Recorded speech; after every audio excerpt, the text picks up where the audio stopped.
Who do you think our modern day emo trinity are? The only reason You'll be shocked to know the guy who once called himself the emo educator has thoughts. So many thoughts I took notes. So listen, for context, you got to go back. You got to watch my friend's entire video. The question, who is the emo trinity today? The holy trinity of emo today. But there's also further analysis going back and asking the question, is there an agreed upon emo trinity from back in the day? The Father, Son, and Holy Spirit of emo. Who was it? I think emo and scene became such a catch-all term. It was a label for everybody. At certain points, hardcore and synth pop and metalcore and all these different genres were all being labeled as emo. So what emo was totally up in the air anyway. So how do you even pick like the big three? So I think it really comes down to a question of eras. Like there's different phases. And before anybody even starts, we're talking about third wave emo here. So don't give me Sunny Day Real Estate. No. We're talking third wave emo and all the people who have grown up since third wave emo. Who would be the modern Holy Trinity and what was the Holy Trinity? So buckle in. Because I think in like 99, 2000, when the transition was being made from second wave to third wave emo, you have to start with the original big three, in my opinion, which was the Get Up Kids, Save This the Day, and Jimmy Eat World. Those were the emo bands that would survive the transition, came out of the second wave, but became very influential into the third wave. And that's the thing that is so important to me. To be a part of the Holy Trinity, to be a part of a Mount Rushmore, you have to have both popularity and you have to have influence. Why do you have to have the popularity? Well, because if your favorite band was some band from the middle of nowhere, Ohio, called Amana 18, but nobody else knows they existed, it doesn't matter how good they were. They can't be the tippy top. They can't be on Mount Rushmore. They can't be the Holy Trinity. Nobody knows they existed, so they don't have the influence to change what comes next. And that's what every one of these bands that I'm going to talk about for these trinities, that's what they all do. So you start with the big three. Get Up Kids, Saves the Day, Jimmy Eat World. They set the table for what was coming next. So for me, proper third wave emo starts in about 2002 and is defined by Taking Back Sunday. That's like the bridge. That's where we cross over to what becomes emo for a generation. Taking Back Sunday, and then Brand New as a part of that. And then even though the sound is very different, you got to put Dashboard Confessional in there.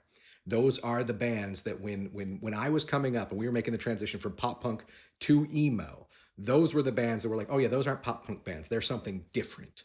And they were emo. So I know Dashboard's a little more acoustic and stuff, but you had to keep that, older emo acoustic vibe as we were going forward. So then there's a big transition though, because emo gets influenced by more hardcore or more metal even. And you see some differences start where there was always sort of a post-punk, post-hardcore vibe, but now we're getting a little darker and a little edgier, and that's when you get like The Used and My Chemical Romance. So, and if you're talking 2004, I think your Holy Trinity is The Used, My Chemical Romance, and then there's some gray area. If we're going to be realistic, because emo became such a catch-all term, Green Day is probably the answer. Even though I don't consider Green Day an emo band, but in 2004 with American Idiot, Billy Joe Armstrong in all black with the eyeliner and the dark hair, they were an emo band to a lot of people. So maybe they fit. But for me, it was probably Census Fail, because Census Fail brought in some of those more hardcore, the screamo elements that we talked about, and that becomes super influential going forward for so many. But I would accept, Say Anything, which is a little quirkier, but very, into the introspective emo kind of look. And then, From First to Last as well could probably go on that list. Then emo has become mainstream. And so now pop culture is awash with emo. So it gets poppier, it really does. It becomes more mainstream, it gets poppier. So I think for a lot of people, if you weren't an early adopter to what becomes emo, you were a little later, these are probably the bands you think of, because around 2007, who do we see get really big, popular, and have influence? We see Paramore, we see Fall Out Boy. And then yeah, you could probably put Panic at the Disco in number three just because they were so big at certain points. So they're hard to ignore. They wouldn't be my favorite in there, but I think that those three, Paramore, Fall Out Boy, and Panic at the Disco, are a good representation of when emo became just the scene. Is it mainstream popular and has some punk rock aesthetic? It's scene. It's Paramore, it's Fall Out Boy, it's Panic at the Disco. So they become your big three. And then after that, right around 2009, this to me is like full immersion emo, where all of a sudden everything under the sun becomes part of the emo brand. You have metalcore bands and hardcore bands, all these little pieces that we've been taking to make emo. Well, now it almost doesn't matter what you sound like. If you have the right aesthetic, you're an emo band. So this one was a little harder for me. So I'm going with All Time Low, A Day to Remember, and probably Mayday Parade.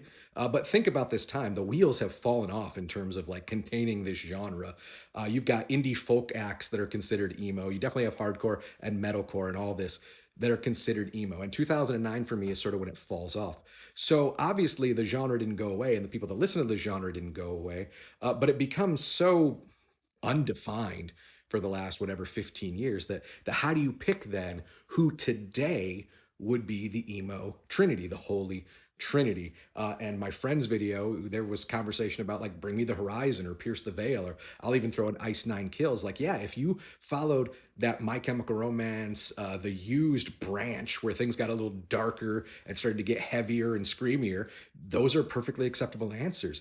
But if you come all the way back from like 99, the Get Up Kids and Saves the Day and Jimmy Eat World, well, that doesn't really fit. So here's what I'm going to throw out, because once again, I think the important thing is influence and popularity. People have to know you and they have to like you, and you have to be influencing the next generation and the music that they'll make. And that to me comes to Hot Mulligan is undisputed in my opinion. There's no denying, no conversation. If you're going to say who's the emo holy trinity in 2024, Hot Mulligan is on the list and you can't take them off. I think if you want to get into the old school versions of emo, I think you have to put the front bottoms on there. I get that that doesn't have the same dark aesthetic that some people are looking for in their music, and that's fine. But the front bottoms are popular and influential, and they're holding it down for that Midwest emo sound. We got to put the front bottoms on there. And then once again, because of popularity and influence, I'm giving it to Kenny Hoopla, man. Kenny Hoopla is exposing a whole new demographic, a whole new generation to what sounds to me very much like emo music. And so I think Kenny Hoopla is the answer. So that's my big three right now. You got to give it to Hot Mulligan. You got to give it to the front bottoms, and you got to give it to Kenny Hoopla. That's your emo holy trinity.